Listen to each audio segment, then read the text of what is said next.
Bem-vindo ao canal Deus no Controle. Que essa mensagem possa ser um momento de fé em sua vida. Você sabe que hoje eu estava conversando em casa e a gente estava num assunto de um acontecimento que envolve uma pessoa que nós amamos muito, uma dificuldade, um sofrimento que atravessou, uma perda. E eu estava falando justamente disso, de como é importante, de como faz diferença na nossa vida quando nós, mesmo quando estamos sofridos, mesmo quando nós estamos machucados pelos acontecimentos, que a gente não permita que venha se instaurar dentro de nós o espírito de vítima. Porque o espírito de vítima, aquele que nos condiciona assim de pensar: ai, coitadinho de mim, eu não merecia isso que me aconteceu. Esse espírito, ele é muito diabólico dentro de nós, porque ele quebra a nossa capacidade de recuperação. Toda vez que eu acho que a vida foi injusta comigo, toda vez que eu fico pensando que a vida está me devendo alguma coisa, eu naturalmente paraliso as minhas forças e tudo aquilo que possa me levar a ir adiante. E às vezes nós somos muito cruéis com a gente assim. Alimentamos por anos e anos e anos, sem perceber que estamos alimentando esse espírito de vítima. Então, se a cruz está pesada, não tem que reclamar da cruz, faz parte da minha vida. Se você for ver, todos nós aqui estamos de alguma forma carregando uma cruz. Você não é mais bonito que os outros. Por que você não teria de carregar uma também? E a cruz, ela está diretamente ligada ao que escolheram por nós ou que nós escolhemos. Não adianta.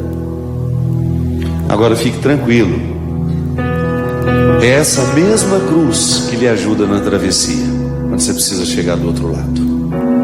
Pode observar, as pessoas mais interessantes que você encontrou pela vida são aquelas que souberam lidar bem com suas cruzes.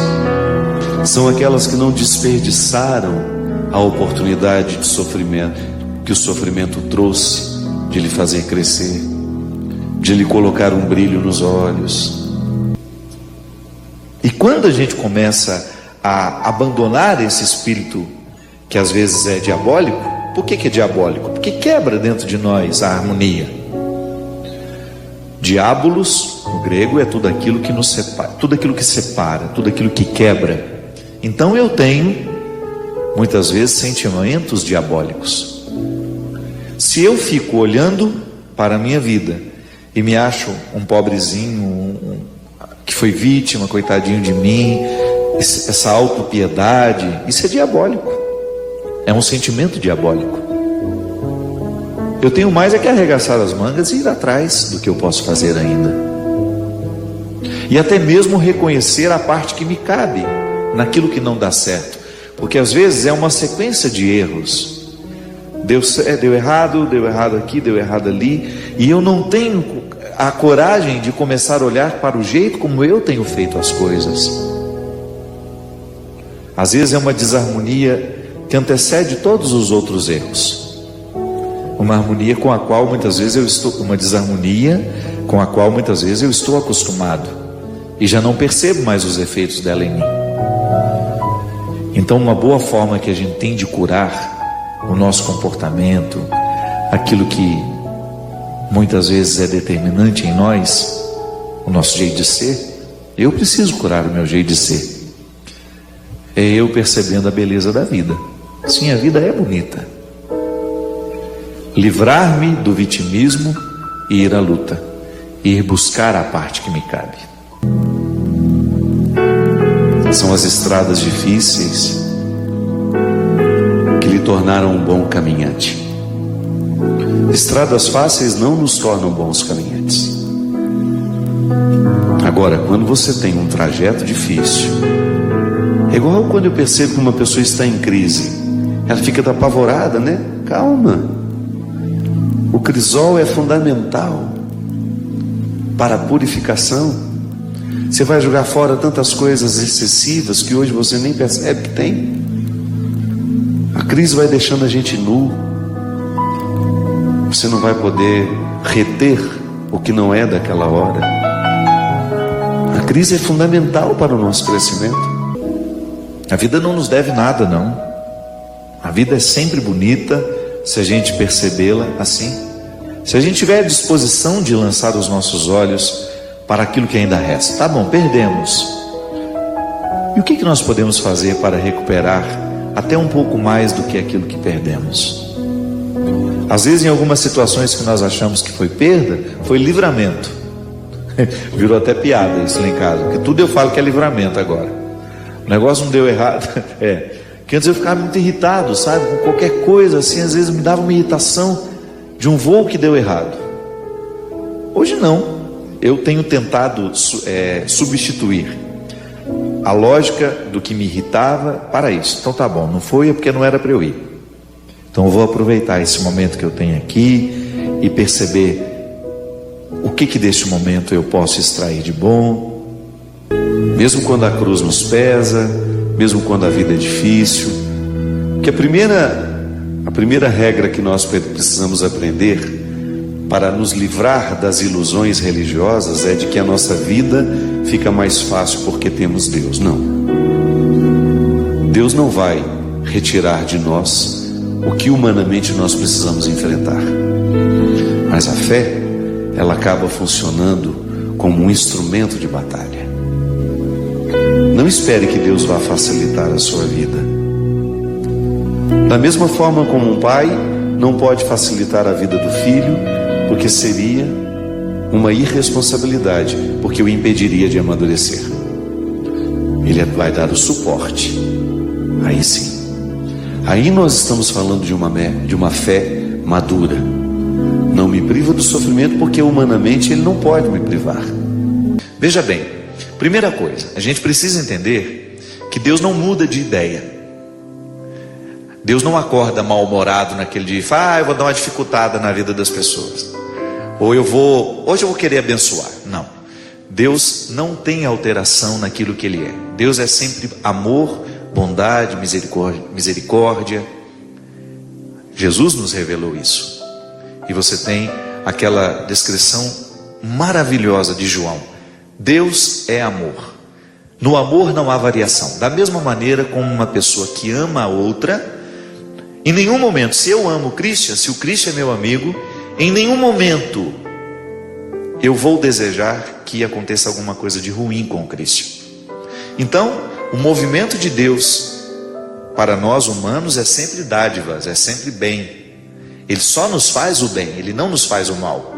Eu acredito mesmo que Deus nos ama e que Deus conhece todo o coração. E que é sempre uma satisfação dEle. É alegria para Deus poder resgatar cada um dos seus filhos. Há tanta história aqui dentro de mim que me dariam o direito de dizer, nossa, vamos, Padre Fábio, coitadinho, que vida difícil. Não quero isso não. Eu quero diariamente recrutar o que a vida pode me oferecer, ainda que seja um fiozinho. Nele eu me agarro. A vida eu quero conquistar na raça, porque a graça de Deus eu já tenho. Mas se eu não fizer a raça, a graça não atua. A graça nem produz efeitos em mim se eu não vou na raça. É assim que funciona. Quer moleza? Senta no pudim de coco. Para a vida valer a pena, meu caro, é uma dose diária de empenho, de muito empenho, senão a gente não vai a lugar nenhum. Olhar para tudo aquilo que eu precisei enfrentar, por exemplo, a morte da minha irmã, que foi um momento muito difícil para todos nós lá em casa, que particularmente foi um Getsemane pesado na minha vida, na minha história. A morte da minha irmã significou um tempo de muita angústia, que se estendeu, é claro, a gente vai sendo curado pelo tempo, né? Hoje eu falo com muita naturalidade da morte da minha irmã, mas na época, meu Deus do céu, como durou aquilo dentro de mim, como foi pesado aquele sofrimento dentro de mim, sobretudo porque você não sofre sozinho, né? Você vê a sua mãe administrando a morte de um filho. Quem passa por isso sabe. Não preciso ficar dizendo muito não. É uma dor coletiva, porque você, além de ter toda a dimensão pessoal da dor, você ainda tem que ajudar a administrar o outro que está do lado. Perder não é fácil. Como dizia o Mia Couto, né? Morto amado nunca para de morrer. Você vai estar sempre vivendo a dinâmica daquele sepultamento.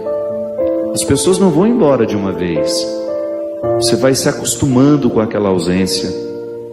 É uma mão de terra por dia. Não é sepultado de uma vez. Mas ao mesmo tempo, quando você olha para tudo isso um tempo depois, você vai descobrir que os acontecimentos, por mais dolorosos que eles sejam, eles trazem uma grande carga de ensinamento, de aprendizado. Na psicologia a gente tem até as crises normativas. O que são as crises normativas? São as crises sem as quais você não muda de fase. Se você não vive a crise normativa da adolescência, você será eternamente um infantil, querendo que o mundo se adapte aos seus desejos, às suas vontades, às suas cores, aos seus tamanhos. Depois vem a crise da meia-idade. Você começou a perceber que está tudo despencando, não é mais como era antes, né? Ah, se você não tiver sabedoria para viver esse momento, você não percebe os benefícios da maturidade. Aí você não percebe, você não usufrui dos benefícios que o sofrimento traz, claro. Você é outra pessoa. Não é bom tornarmos-nos outros. Essa crise, ela é fundamental. Aí de repente você está passando uma crise no seu trabalho, com as pessoas que estão próximas a você, uma crise no casamento, uma crise naquela amizade. Tudo, se você quiser, é um fator determinante para a mudança de rumos, de perspectivas. É como ser expulso do paraíso. Mas não desiste. Não desiste só porque está passando uma crise. Não desiste só porque foi expulso daquela comodidade que você estava vivendo antes. Exerce a sua criatividade. E permita que esse Deus que nos acessa por meio dos sentimentos, dos pensamentos, possa nos ajudar a compreender o que estamos vivendo. Sim, de maneira muito natural. Mas nós somos auxiliados pela graça divina. O Cristo glorioso está manifestado em mim, concedendo-me diariamente coragem e força, graças, para que eu tenha condições de vencer o pecado que me habita, que me puxa, que me arrasta. E aí, o sofrimento se torna para mim uma oportunidade de aprender essa força, essa dinâmica que fez Jesus ser tão atraente no seu tempo. Sim, porque nós precisamos ser cristamente atraente aos que nos observam. A vida cristã que nós praticamos precisa ser atraente aos outros. E será atraente à medida em que ela for consistente, quando ela não for da boca para fora, quando ela for um valor internalizado em nós, quando ela for de fato uma maneira de pensar, um jeito de ser, que nos leva adiante, que nos faz estar no mundo e para o mundo com a mesma missão que Jesus esteve. Claro, nós somos muito limitados, mas foi Ele mesmo que nos disse que nós podemos fazer as mesmas coisas que Ele fez. Nós também podemos expulsar o demônio do mundo, nós também podemos expulsar a injustiça do mundo, nós também podemos proclamar a verdade e estabelecê-la como uma regra de vida. Basta a gente ter disposição de sofrer toda vez que for difícil ser assim. Não ter medo do sofrimento que nascerá desta opção cristã. Sim, para eu ser cristão, eu preciso sofrer diariamente os desafios da vida cristã.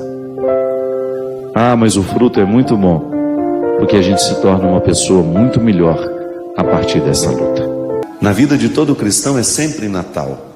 É a oportunidade que nós temos de receber Jesus menino, de com Ele crescer, de encaminharmos-nos pelas vias dolorosas, até chegar ao significado mais profundo da ressurreição, que é justamente o desafio de mantermos-nos vivos enquanto vivos estamos. Pode parecer redundante, mas não é não. Tem muita gente viva que já morreu. Não é assim que funciona? O desafio da religião é justamente soprar vento dentro de nós, soprar o sopro que nos mantém vivos. É tão frutuoso você identificar na vida quais são as realidades que lhe mantêm vivo, quais são as situações que sopram alma no seu corpo. Essa vida é muito bonita para ser desperdiçada com desonestidade, ou para eu ser um coitadinho, sempre justificado pelo passado difícil que eu tive. São escolhas.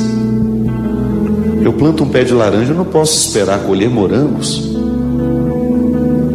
Às vezes as pessoas plantam laranja e querem colher morango, e acham que Deus é obrigado a dar os morangos para ela. É só uma criada de vergonha na cara, e a gente vai ver que nós estamos pedindo o que não nos cabe pedir. E aí o oco do coração vai acontecendo naturalmente. Nós vamos ficando ocos por dentro, porque a vida é tão para fora, e tão pouco para dentro, que nós vamos perdendo a própria alegria interior. Então, vencer tudo isso para que a vida valha a pena, requer uma reflexão diária, requer um exercício diário de identificar onde é que nós de fato estamos nos exercendo. Sabe, e se nós não fizermos, se nós não arrancarmos de nós esse comodismo que nos torna ocos, bobos, fúteis e incapazes de transformar as realidades, nós perdemos a alegria da vida, porque o que nos faz sentir vivos é justamente quando nós estamos percebendo que nós contribuímos para um processo, porque essa tem sido uma característica dos nossos tempos. Nós estamos cada vez mais vazios, nós estamos indispostos aos conteúdos, nós estamos muito afeitos aos discursos breves, e com isso nós vamos causando um prejuízo humano, prejuízo humano terrível. E sabe que eu fico pensando que na vida nós somos muito carentes de situações que provoquem o nosso ser, porque às vezes a gente faz tanto, a gente trabalha tanto, nós caímos numa vida de tantas atividades que a gente corre o risco de viver sem conhecer o que a gente é, porque muitas vezes a vida prática estimula o nosso fazer e não o nosso ser. E é por isso que eu preciso ter os meus momentos de cultivar quem eu sou. É por isso que as religiões nos ensinam a meditação, o silêncio, a oração, a contemplação. E é por isso que a nossa maturidade humana depende dessas visitas que nós fazemos ao ser, porque é no ser que a gente modifica o que faz. Não adianta você querer modificar a sua ação se você não modificou a raiz que provoca essa ação. É muito mais profundo. Não adianta nada você tentar mudar uma atitude concreta e prática, se você não modifica o motivo da atitude que está no ser. O ser é a casa de todos os motivos, não é? O amor nasce no ser. É por isso que aquilo que a gente realiza, os nossos gestos de amor, eles estão diretamente ligados ao nosso ser que ama. É por isso que o coração, quando ele está acostumado a amar, quando o ser se projeta sempre para a solidariedade, para o amor, para a fraternidade, ele vai ter muita facilidade de fazer o bem, porque de alguma maneira ele já está orquestrado por um motivo maior interior que o radica naquela situação. O gesto que eu faço, ele pode ser até bonito, pode ser até bondoso, mas pode não ter amor. Por quê? Porque falta muitas vezes uma conexão entre o meu coração e o meu gesto. Esse é o contexto das religiões. Quando nós saímos de casa na intenção de rezar, outra coisa nós não queremos senão soprar alma no nosso corpo. Buscar elementos, ritos que nos ajudem a viver. Às vezes eu me deparo com algumas escolhas que eu faço no meu dia a dia que são absolutamente contrárias ao ato de soprar vida dentro de mim. Às vezes eu me percebo me matando com aquilo que escolho ler, com aquilo que escolho prestar atenção. A isso nós chamamos de pecado, né? Que é tudo aquilo que fere a nossa vida. Então eu preciso mudar as estruturas do meu mundo, você precisa mudar as estruturas do seu mundo, para que a gente tenha condições de saber quem nós somos e depois, sabendo que nós somos, termos condições de investir onde realmente devemos estar. Que boa parte do nosso tempo, aqui nessa vida, é descobrindo qual é o lugar que a gente deveria estar. É a gente fazer o investimento certo para que a gente tenha satisfação de viver a vida que a gente tem. Só para isso, minha gente. O esforço todo é para esse. Tudo aquilo que você estudou, todas as noites mal dormidas, eu sei. Quantas noites mal dormidas, cochilando em cima dos livros, para fazer uma boa prova no outro dia. Ou então você que levanta amanhã cedo para ir trabalhar com dignidade, pega 2, 3 conduções para ganhar o seu dinheiro. Faça tudo isso sem permitir que o mundo ofusque a sua capacidade de saber quem é você. Porque só assim a vida vale a pena. Quando estamos esclarecidos sobre nós, então ajudamos esse mundo tão caótico a ter um esclarecimento sobre si mesmo. Se inscreva no canal para ver mais vídeos como esse.